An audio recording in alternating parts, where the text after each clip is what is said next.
Velkommen til Sole videregående. Vi er en videregående skole som ligger i Åsnes og Våler kommune. Vi har 3 undervisningssteder.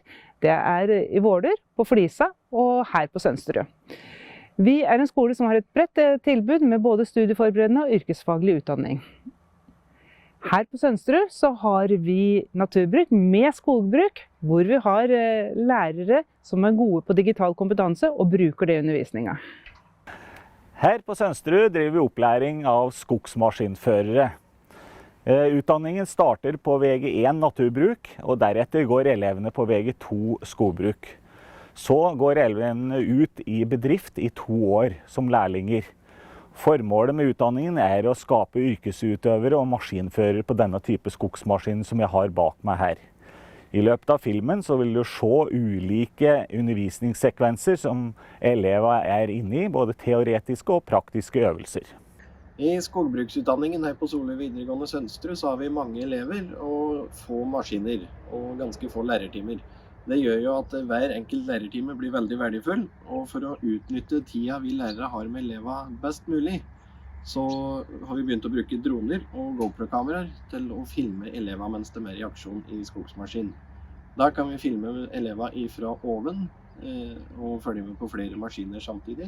Og vi har også et kamera i hver maskin, så vi kan se på hver enkelt elev. Disse filmklippene kan vi da senere bruke til å vurdere eleven og finne forbedringspotensial. Og i tillegg så får elevene tilgang til sine egne filmklipp, der de da kan se på filmen og luke ut sine egne feil og finne sine egne forbedringer. Vi har veldig god erfaring her med å bruke film og la elever vurdere seg selv på bakgrunn av de filmklippene de ser.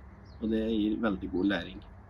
Det har blitt filmet med GoPro-kamera i maskinen, enten om du har kamera på huet eller om det er montert bak i maskinen, hvor du da får tilbakemelding på kjøringa di og ting du kan bli bedre på.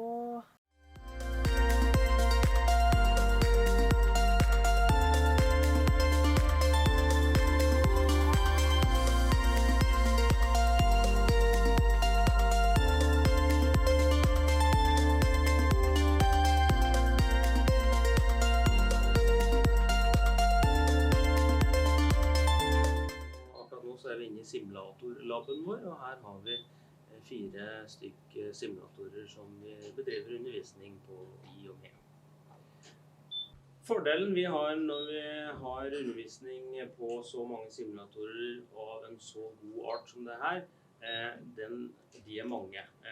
En ting er spaktrening og knapptrening. En annen ting er det at en lærer seg å kjenne datoren som sitter i maskinen.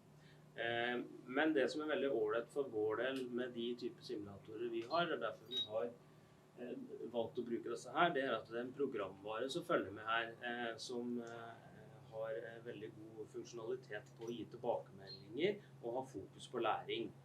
Pedagogisk godt arbeidsverktøy for oss lærere. Har vi på simulatorrommet, foregår det mye terping på krankjøring og stokkhantering for å få mye bedre flyt i kjøringen. Det er det som skal til for å bli en god maskinfører.